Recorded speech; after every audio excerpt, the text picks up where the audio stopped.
प्यारे विद्यार्थियों, मैं हनुमान प्रसाद शर्मा आज आपको आरोह भाग 2 में संकलित कवि रघुवीर सहाय द्वारा रचित कविता कैमरे में बंद अपाहिज आपको पढ़ाने जा रहा हूँ। यह कविता कवि रघुवीर सहाय द्वारा रचित उनके काव्य संग्रह लोग भूल गए हैं से ली गई है।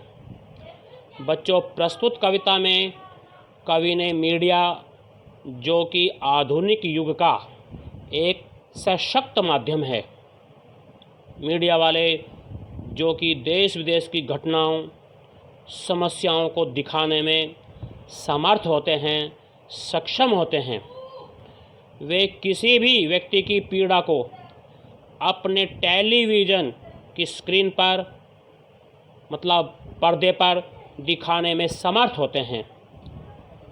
यहाँ इस कविता में कवि ने एक अपाहिज व्यक्ति अर्थात एक अपंग व्यक्ति, शारीरिक रूप से कमज़ोर व्यक्ति,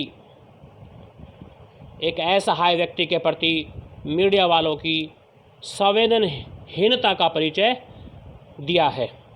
कवि बताता है कि मीडिया वाले ऐसे होते हैं जो दूसरे के दुख को भी व्यापार का माध्यम बना लेते हैं। उन्हें अपंग व्यक्ति की पीड़ा से कोई लेना देना नहीं होता। उनका यह कार्य कारोबारी दबाव का एक नमूना है। वे अपंग व्यक्ति की करुणा को नकदी में बदलना चाहते हैं, अपने चैनल की प्रसिद्धि करना चाहते हैं।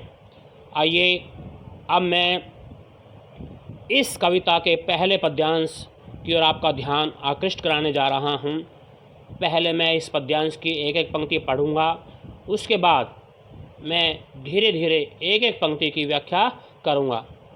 आप सभी विद्यार्थी, सभी बच्चे इसको ध्यान से सुनना, समझना। अब कविता का पहला पद्यांश देखें, उसकी पंक्तियाँ देखें। हम दूरदर्शन पर बोलेंगे, हम समर्थ शक्तिवान, हम एक दुर्बल को लाएंगे एक बंद कमरे में। उससे पूछेंगे तो आप क्या अपाहिज हैं? तो आप क्यों अपाहिज हैं? आपका अपाहिजपन तो दुख देता होगा। देता है? कैमरा दिखाओ इसे बड़ा बड़ा।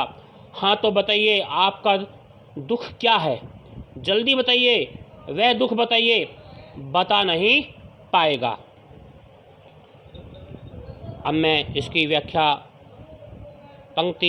एक पंक्ति के बाद दूसरी पंक्ति का करने जा रहा हूँ। देखें,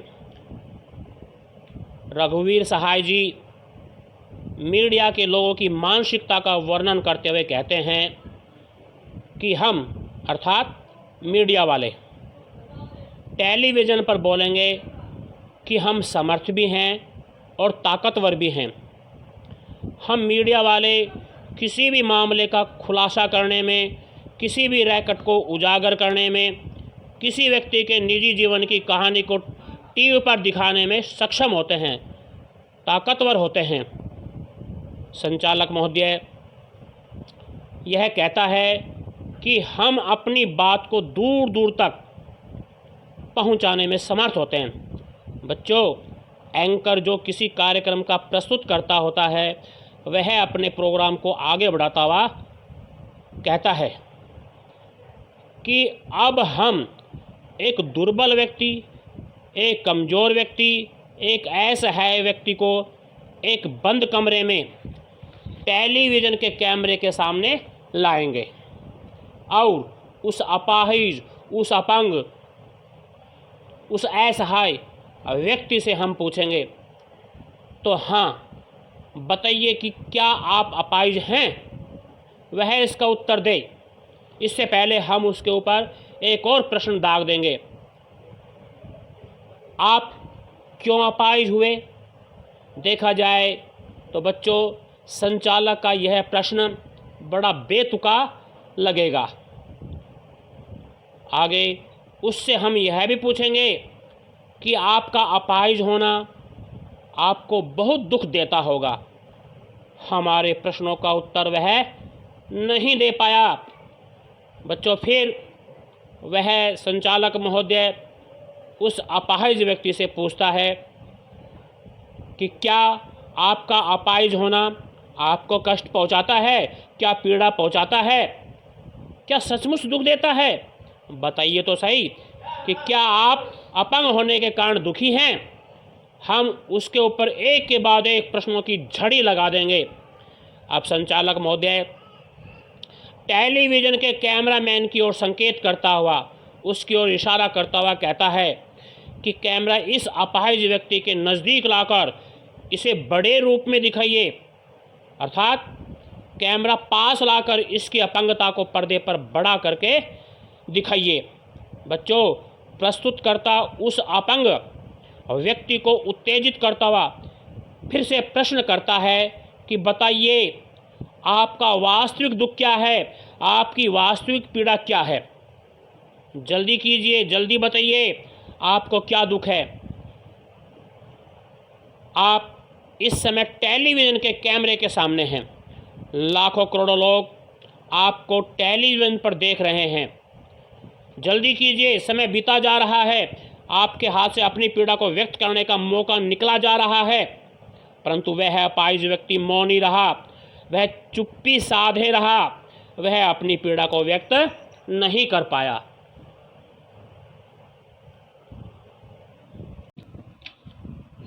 प्यारे विद्यार्थियों, अब मैं इस कविता के दूसरे पद्यांश को आपको समझाने जा रहा हूँ, जो यहाँ से स्टार्ट होता है। सोचिए, बताइए, आपको अपाहिज होकर कैसा लगता है? कैसा यानी कैसा लगता है? हम खुद इशारे से बताएंगे कि क्या ऐसा। सोचिए, बताइए, थोड़ी कोशिश करिए, यह अवसर खो देंगे। आप जानते हैं कि कार्यक्रम रोचक बनाने के वास्ते हम पूछ पूछ कर उसको रुला देंगे। इंतज़ार करते हैं आप भी उसके रो पड़ने का? करते हैं? यह प्रश्न पूछा नहीं जाएगा। अब बच्चों देखो, इसकी व्याख्या कैसे लिखेंगे आप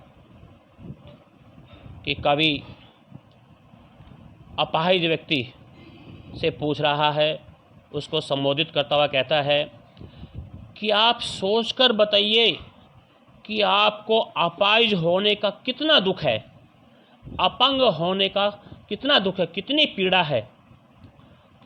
आप अपने मस्तिष्क, अपने दिमाग पर, अपने मस्तिष्क पर ज़रा दबाव डालिए, ज़रा जोर डालिए और हमें बताइए, आप अपाहिज हैं? यह सोचकर आप कैसा महसूस करते हैं, आपको कैसा लगता है? सोचिए।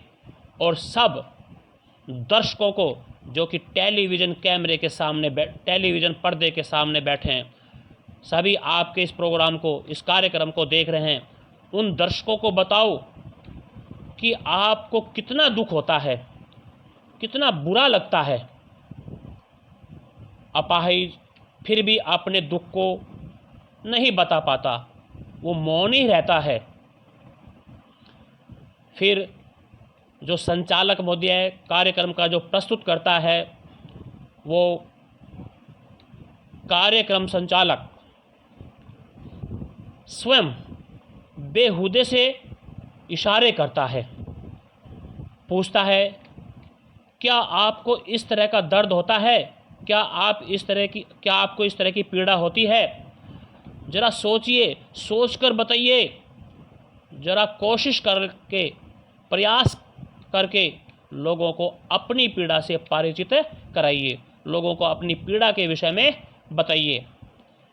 क्या आप श्रोताओं को अपने बारे में कुछ नहीं बताएंगे? अरे, आपको बहुत बढ़िया अवसर मिला है, मौका मिला है। आप टेलीविज़न कैमरे के सामने हैं, लाखों करोड़ों लोग आपको देख रहे हैं, यह मौका आपको मिला है। आप सौभाग्यशाली हैं कि आपको अपना दुख इन लाखों करोड़ों लोगों के सामने बताने का मौका मिला है। कृपया अपनी मन की उस टीस, उस पीड़ा, उस कसक, उस दुख के विषय में इन दर्शकों को बताइए। आगे देखें, कार्यक्रम संचालक कहता है कि हमें तो अपने कार्यक्रम को रुचिकर बनाना है, अर्थात रोचक बनाना है, और इसके लिए ज़रूरी है कि अपाहिज व्यक्ति अपने दर्द को व्यक्त करे, खुलकर बताए। इसलिए हम उससे इतने सवाल पूछेंगे, उस पर इतने सवालों की झड़ी लगा देंगे कि उन प्रश्नों को सुनकर वह रो पड़े। यदि उसे दुख भी नहीं होगा तब भी हमारा यह प्रयास रहेगा, हमारी ये कोशिश रहेगी कि हमारे प्रश्नों को सुनकर वह अवश्य ही रो देगा। दर्शक भी उस पल की इंतज़ार करते हैं, उस क्षण की प्रतीक्षा करते हैं जबकि अपाहिज अपना दर्द बताते बताते रो पड़े। दर्शक यही चाहते हैं, उनकी दृष्टि टेलीविज़न के पर्दे पर लगी हुई है, उनकी भी यही इच्छा है कि वो अपने दर्द को बताए और दर्द को बताते बताते रो पड़े। क्या दर्शक इंतज़ार नहीं करते? क्या दर्शक इंतज़ार नहीं करते? वो दर्शकों की ओर इशारा करता हुआ अब अपाहिज व्यक्ति की तरफ से अपना माइक हटाकर सीधा वो टेलीविज़न, जो दर्शक उस टेलीविज़न के सामने बैठे हैं उनकी ओर मुख करके बोलता है कि हे दर्शकों, क्या आप उसके रोने का इंतज़ार नहीं करते? ज़रूर करते होंगे, चलो छोड़ो। अब अपाहिज व्यक्ति से यह प्रश्न नहीं पूछा जाएगा कि आप क्यों अपाहिज है, क्या अपाहिज होना आपको दुख देता है, क्या अपंग होना आपको पीड़ा पहुंचाता है। अब हम इस प्रश्न को यहीं छोड़ते हैं। अब मैं अंतिम पद्यांश की ओर बढ़ रहा हूं, जो यहाँ से आरंभ होता है। फिर हम पर्दे पर दिखलाएंगे फूली हुई आँख की एक बड़ी तस्वीर, बहुत बड़ी तस्वीर, और उसके होठों पर एक कसमसाहट भी। आशा है आप उसे उसकी अपंगता की पीड़ा मानेंगे। एक और कोशिश। दर्शक धीरज रखिए, देखिए हमें दोनों एक संग रुलाने हैं, आप और वह दोनों।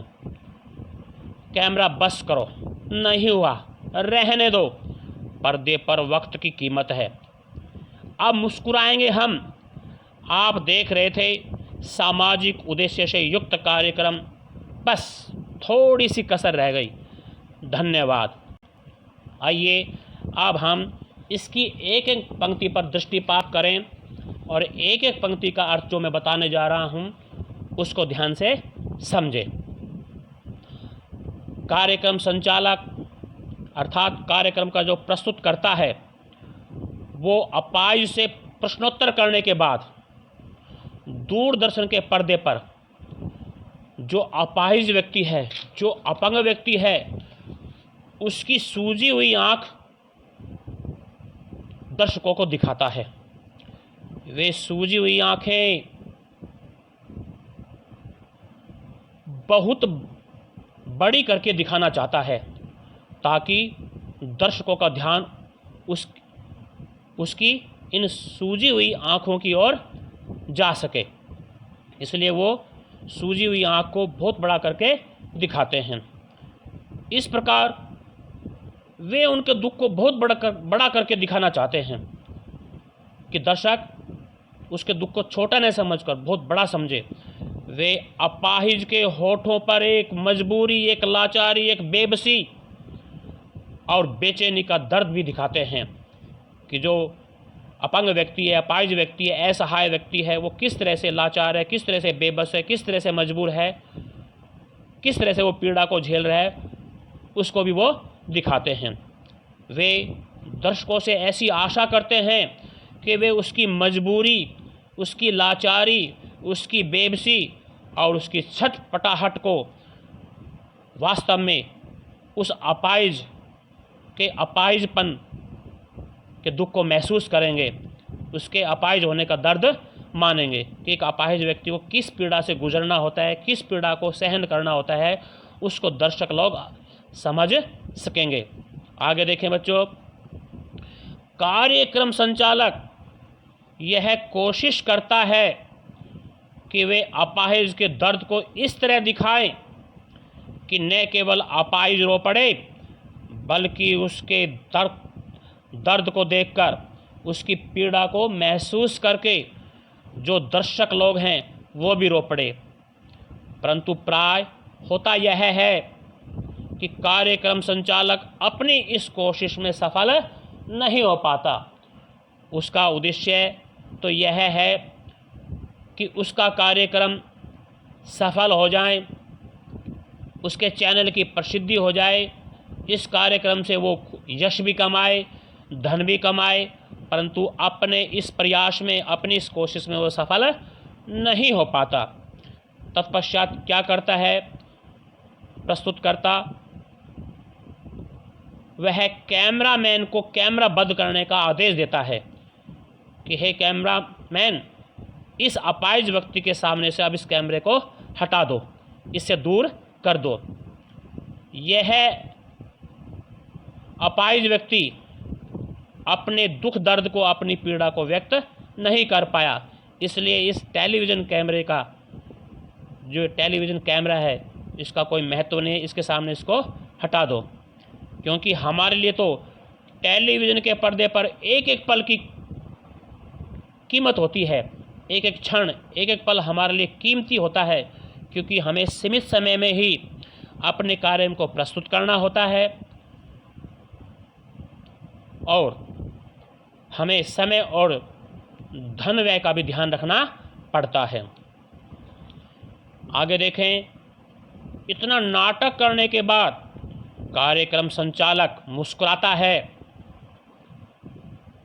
वह दर्शकों को संबोधित करते हुए कहता है कि हे दर्शकों, अभी आपने सामाजिक पीड़ा को दिखाने वाला कार्यक्रम देखा कि हमारा जो ये कार्यक्रम था ये सामाजिक उद्देश्य से परिपूर्ण था। आपने इसको देखा, हमारा इसको प्रस्तुत करने का उद्देश्य था कि आप अपाहिज व्यक्ति के दुख दर्द को समझें।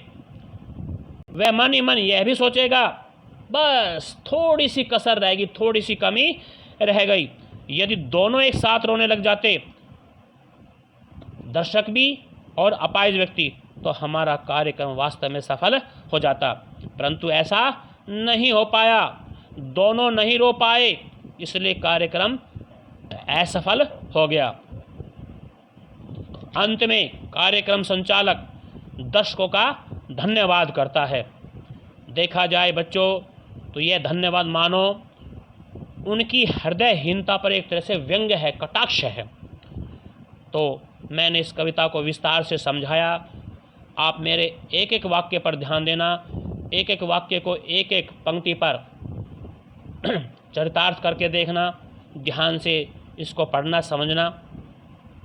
ठीक है, अब मैं इसके काव्य सौंदर्य कह लो, विशेष कह लो या शिल्प सौंदर्य कह लो, उस पर प्रकाश डालने जा रहा हूँ, उसको भी आप ध्यान से समझेंगे। तो पहले पद्यांश की ओर देखें और मैं पॉइंट टू पॉइंट आपको बताने जा रहा हूँ। तो पहला पॉइंट समझें, पहले पद्यांश के आधार पर देखें, कवि ने मीडिया वालों की मानसिकता पर करारा व्यंग्य किया है कि जो मीडिया वाले होते हैं उन्हें अपाहिज व्यक्ति की पीड़ा से कोई लेना देना नहीं होता, उन्हें तो केवल अपना कार्यक्रम सफल बनाना होता है। तो इसलिए जो मीडिया वाले हैं उनकी मानसिकता पर एक कटाक्ष, एक व्यंग्य किया है। सेकंड पॉइंट, यहाँ कवि ने मीडिया वालों की संवेदनहीनता को उजागर किया है। दो तरह के व्यक्ति होते हैं, एक होते हैं संवेदनशील और एक होते हैं संवेदनहीन। जो दूसरों के दुख दर्द को समझे वो होते हैं संवेदनशील, और जो दूसरों के दुख दर्द को न समझे वो होते हैं संवेदनहीन। तो यहाँ तो मीडिया वालों की जो संवेदनहीनता है उसको ही उजागर किया है। आगे देखें पॉइंट नंबर 3, टेलीविज़न के पर्दे पर पूछे गए जो अटपटे प्रश्न हैं, जो बेतुके बेहुदे प्रश्न हैं, उनसे संचालक की, कार्यक्रम के प्रस्तुतकर्ता की जो व्यावसायिकता ही है वो ही झलकता है। आगे देखें, यह शब्द है आपका अपाहिजपन, इसमें ए वर्ण की आवृत्ति है। और दूसरा आया है दुख देता है, इसमें दै वर्ण की आवृत्ति है, इसलिए अनुप्रास अलंकार है। एक शब्द आया बड़ा बड़ा, यहाँ पर पुनरावृत्ति हुई शब्द की, इसलिए पुनरुक्ति प्रकाश अलंकार है। भाषा सीधी सादी है, आम बोलचाल की है और वह भाषा खड़ी बोली है। कविता में देखा जाए तो नाटकीयता का गुण विद्यमान है। आगे देखें पॉइंट, मुक्तक छंद है, किस छंद में रचित है कविता? मुक्तक छंद में। और अंतिम पॉइंट देखें, शैली है वो प्रश्नात्मक भी है और संवादात्मक भी है, और जहाँ जहाँ भी प्रश्नवाचक चिन्ह है वहाँ प्रश्न अलंकार भी है। और कवि ने कुछ बातें कोष्ठक में रखकर कही है, जो ये नए प्रयोगवादी कवि हुए हैं उनका एक नया प्रयोग देखने को मिलता है। अब मैं आपको दूसरे पद्यांश के विशेष की ओर ले चलता हूँ। उसमें देखें कवि ने क्या बताया है कि आज के इस युग में जो मानवीय संवेदना है वो समाप्त होती जा रही है, उसका चित्रण किया है। दूसरा, पहले भी बताया है कि जो कार्यक्रम के निर्माता हैं, जो संचालक महोदय प्रस्तुत करता है, उन पर करारा व्यंग्य कसा है। अगला पॉइंट पहले भी आ चुका कि काव्य रचना में नाटकीयता का गुण विद्यमान है। जो एक कविता है इसमें नाटकीयता का गुण भी देखने को मिलता है। अगला पॉइंट वही सरल व भावानुकूल खड़ी बोली का प्रयोग कवि ने किया है। और जहाँ पर भी प्रश्नवाचक चिन्ह है वहाँ प्रश्न अलंकार, अनुप्रास अलंकार भी है। वही छंद मुक्तक है। अब मैं अंतिम पद्यांश के विशेष की ओर बढ़ रहा हूँ, उसके शिल्प सौंदर्य की ओर बढ़ रहा हूँ। देखें, अपाहिज की बेचैनी मीडिया व दर्शकों की संवेदनहीनता को दर्शाया है कि मीडिया भी, जो दर्शक बैठे हैं वो भी सारे के सारे संवेदनहीन है, तो उनकी संवेदनहीनता को कवि ने यहाँ पर दर्शाया है। मुक्त छंद का प्रयोग किया है, पहले भी आ चुका।